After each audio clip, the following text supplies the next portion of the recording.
Et bonjour à tous et bienvenue dans la Collegia. Alors j'étais un peu en train de travailler sur la saison 4. La saison 4, en tout cas la prochaine rentrée de publication de vidéos, voir un petit peu qu'est-ce qu'on allait faire, peut-être un peu moins de blabla face cam, enfin je sais pas encore comment ça allait se goupiller. Donc là pour l'instant j'étais dans la phase écriture. Donc je voulais toujours continuer la dimension exploration. Dimension exploration de site archéo. Peut-être un peu plus sous le format un peu POV là. Donc en mode plus, vous avez un peu mon point de vue sur exploration de certains sites. Donc c'était un peu ça avait un petit côté Skyrim, exploration, c'était un peu le truc un peu ludique du truc, plutôt que de faire une vidéo Arte quoi. Donc c'était un peu l'idée de la chose. Donc ça je pense qu'on va continuer, plus des vidéos plus en mode, comment est-ce que je pourrais dire, on teste des trucs. Et sur Instagram, vous retrouverez toujours les tracés. Donc on va plus faire de vidéos test, en fait sur la chaîne, et peut-être des vidéos blabla. Ce que j'appelle les vidéos blabla, c'est des vidéos où je suis en face cam et je vous raconte l'histoire d'un truc avec un script, avec un prompteur quoi. Donc, je vais voir si c'est encore de l'intérêt, parce que comme je vous l'avais dit dans la vidéo de, je sais même pas si je vous l'ai dit quoi. Et l'idée c'était de retrouver vraiment l'authenticité. C'est ça qui est intéressant en fait sur YouTube. C'est vraiment cette dimension authentique quoi, d'être le plus authentique possible, avec le moins de fioritures possible quoi. Bon là certes il y a un petit peu d'éclairage, un peu de truc, c'est parce que j'aime bien l'image quoi. Mais en fait ouais, il y a dans cette dimension d'authenticité vers laquelle je vais me diriger le plus possible. Ce qui était aussi finalement l'objectif de YouTube depuis le début. Ça sert à rien de faire de la télé quoi. Donc voilà. Donc j'étais sur la réflexion des vidéos exploration, et je voulais partager quelque chose avec vous. Alors déjà, est-ce que ça vous plaît ces vidéos-là? Parce qu'en tout cas moi ça me plaît, donc j'espère que ça vous plaît aussi. En tout cas ça me fait plaisir de vous faire partager des sites que j'aime beaucoup. Parce que ça a été un peu compliqué hein, pendant un certain temps de vraiment trouver le bon angle. Il y avait une vidéo que j'aimais beaucoup, c'était celle du site La Pierre aux 9 gradins. J'aimais beaucoup cette vidéo, parce que ça, on introduisait Tali et tout ce délire-là un peu technologique. Mais là c'était que Tali qui présentait. Donc je pense que sur les prochaines, il y aura un mix en fait. Il y aura la dimension un peu POV vite fait face cam, mais surtout POV du site, puis 2-3 incrustations, enfin ça va être assez sympa. Donc il y aura une espèce de crossover entre le cinématique Tali Universe et juste le POV Skyrim Lovecraft ambiance quoi. Et du coup je me posais la question de pourquoi j'explore des sites archéo, ou en tout cas pourquoi explorer des sites archéo est intéressant. En fait moi j'ai eu plusieurs points de vue, enfin j'ai eu plusieurs visions sur le fait d'explorer ces sites. La première vision c'était vraiment quand j'étais juste intéressé sans avoir fait d'études ou autre. Donc en fait j'explorais ces sites avec l'aspect fascination, putain c'est incroyable ces trucs, mais qu'est-ce que c'est quoi. Après je me suis renseigné petit à petit, après je suis parti, j'ai eu la vision archéo, on va dire plus histoire de l'art archéo. Et une fois que j'ai eu cette vision, j'ai une vision très archéologique et historique des sites. Et après je me suis formé en taille de pierre, puis en charpente. Et là j'ai commencé à avoir encore une vision artisanale, ou en tout cas une vision technique des choses.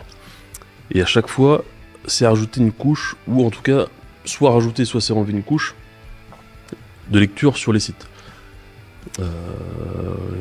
Au fur et à mesure, les sites sont devenus un peu des réservoirs de connaissances, même des réservoirs de techniques en fait, hein.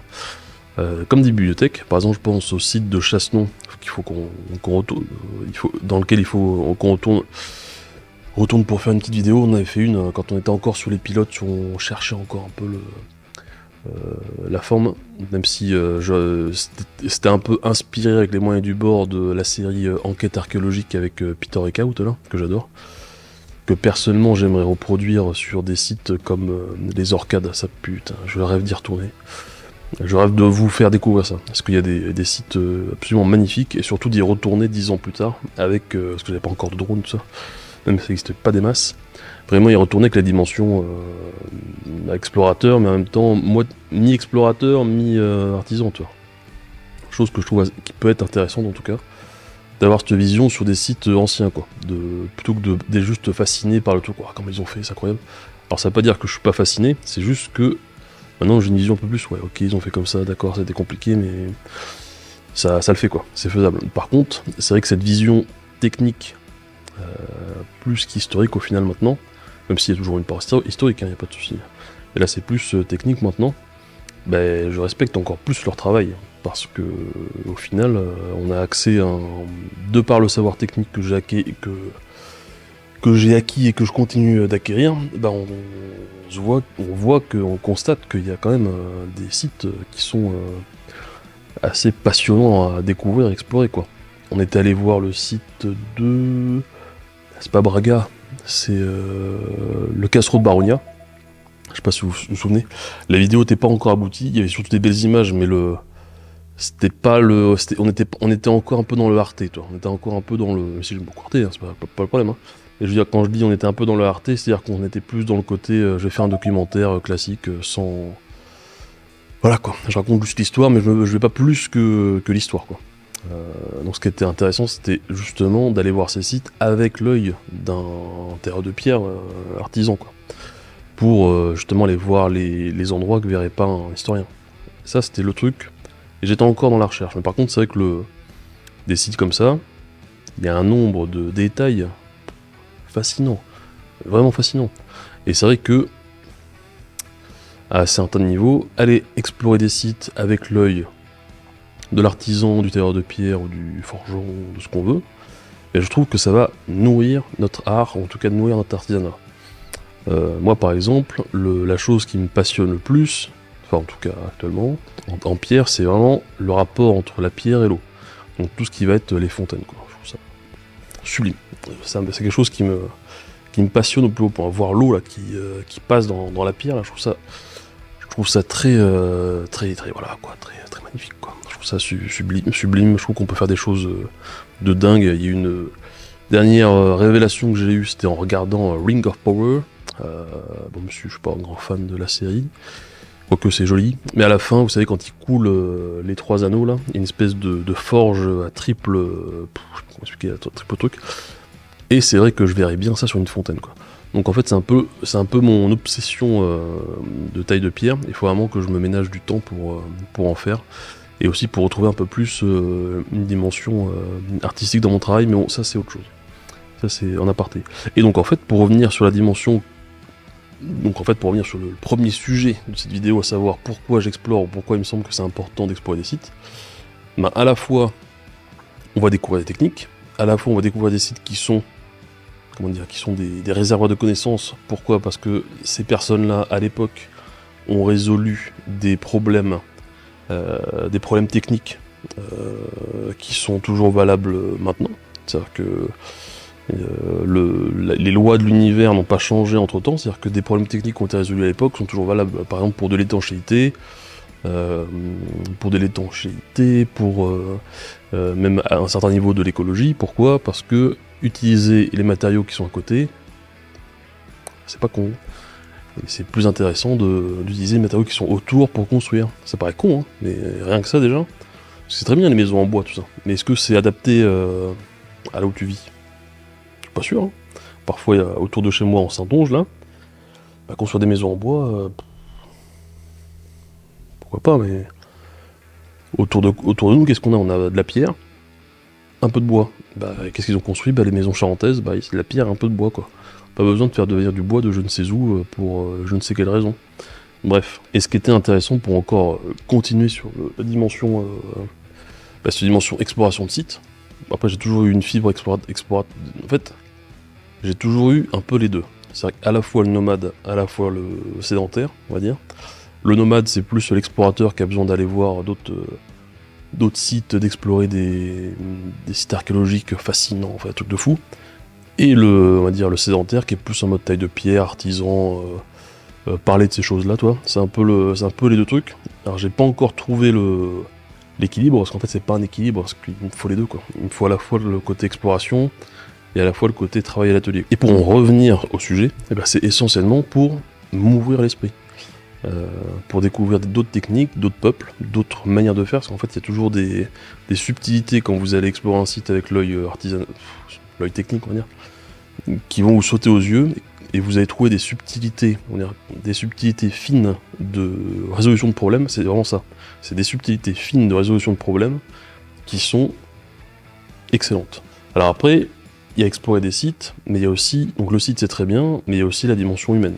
C'est quand même aussi intéressant de rencontrer les gens sur place, qui vont vous un peu décrire le site et vous faire aussi trouver une autre vision sur le site. C'est-à-dire qu'il n'y a pas que le site Archéo, il faut aussi rencontrer les gens qui connaissent un peu le site, qui peuvent vous faire découvrir. Des archéos sur place, enfin ce genre de choses quoi. Faut pas juste aller visiter pour être illuminé de la sagesse des anciens. C'est bien, mais je suis pas sûr que ça marche vraiment comme ça. Pour revenir un peu sur le point qui nous concerne aujourd'hui, sur le fait de l'importance de l'exploration, en tout cas pour moi, c'est vraiment cette dimension ouverture d'esprit, découverte de techniques et de résolution de problèmes, mais c'est aussi toute la part de magie et d'ouverture sur d'autres cultures que ça va vous donner. Et même de découvrir des sculptures, découvrir des manières de faire, découvrir d'autres choses qui vont au final nourrir votre art, quoi, tout simplement. Ça, on en reparlera, je pense, dans une autre vidéo. Peut-être sur la dimension, je pense que ça pourrait être le sujet, ça pourrait être en quoi les légendes nourrissent votre art. Ça peut être intéressant sur la dimension sculpture, parce qu'il y a un monde fascinant entre le monde de la sculpture et le monde de la légende, qui est vertigineux et fascinant en même temps. Et ça, on fera un autre thème, parce que sinon ça va faire une vidéo trop longue. Mais c'est vrai que c'était vraiment ça, quoi. Là, il y avait la réflexion de est-ce que c'était approprié de continuer les vidéos exploration alors que la chaîne c'est plus patrimoine, c'est pas vraiment patrimoine, mais ça va vraiment y avoir un contenu plus taille de pierre, on teste des trucs, et la géométrie sera plus Instagram, puis de toi petits reels dédiés, mais sur cette chaîne ça va vraiment être dédié plus tout simplement à les dimensions, tester des trucs, on teste des trucs en taille de pierre, et que vous voyez visuellement les choses qui se passent. Donc c'était pour ça, je me faisais la réflexion, est-ce que ça valait le coup de continuer en fait cette dimension exploration. Et en fait ça correspond à ma manière de travailler, c'est-à-dire qu'il y a à la fois la partie exploration, à la fois la partie découverte, par exemple, cas concret, quand on allait explorer la vidéo de l'Aqueduc. Bon, c'était une vidéo très courte, mais assez fun.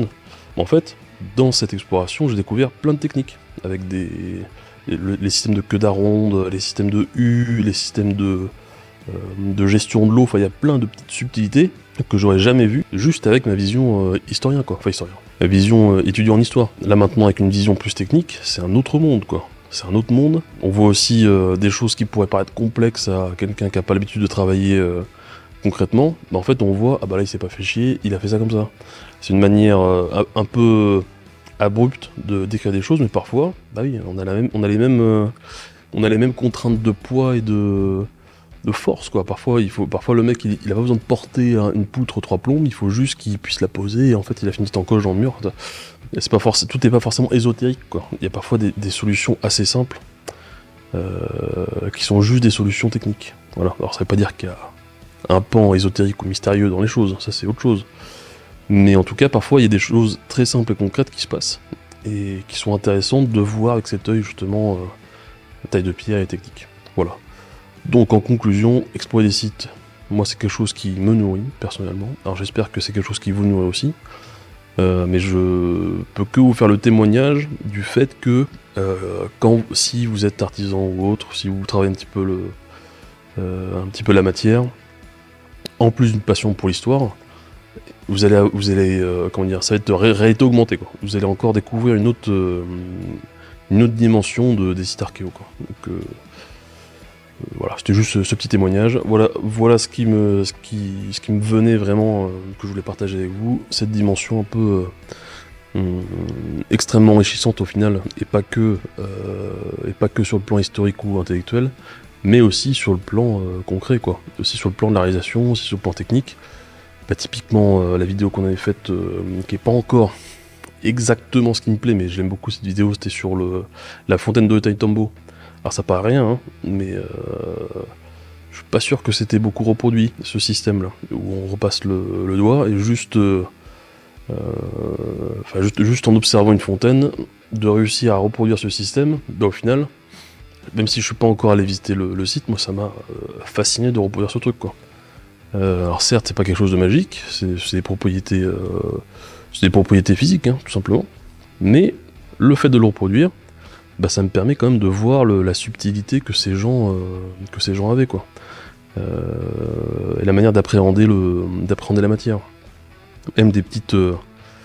des petits, comment est-ce qu'on pourrait dire, des petites hypothèses aussi qui sont venues en taillant, par exemple sur le fait qu'il y a de fortes chances qu'ils aient taillé au final, qu'ils aient taillé en eau la fontaine. Alors ça paraît rien, mais pour moi je trouve ça assez intéressant qu'ils aient eu cette approche. Voilà.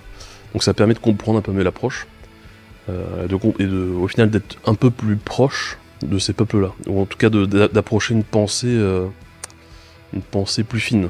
Voilà, je trouve ça assez intéressant. Je trouve personnellement, alors encore ça c'est mon biais, mais je trouve que personnellement, ils ont un rapport fin à la matière, chose que je suis un peu, pas en quête, mais j'essaie de tendre un peu vers ce respect de la matière, ce lien avec la matière.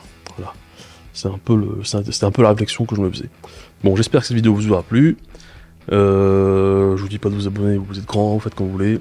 Mais c'est surtout me dire si ça vous a intéressé. La zone de commentaires est là pour partager ce que vous avez à partager. C'est toujours un plaisir de vous lire. Les tracés continuent sur Instagram dès septembre. Là j'ai prévu plein de tracés assez intéressants, qui j'espère seront pas trop compliqués, parce que c'est vrai qu'en 1 minute 30 c'est assez court.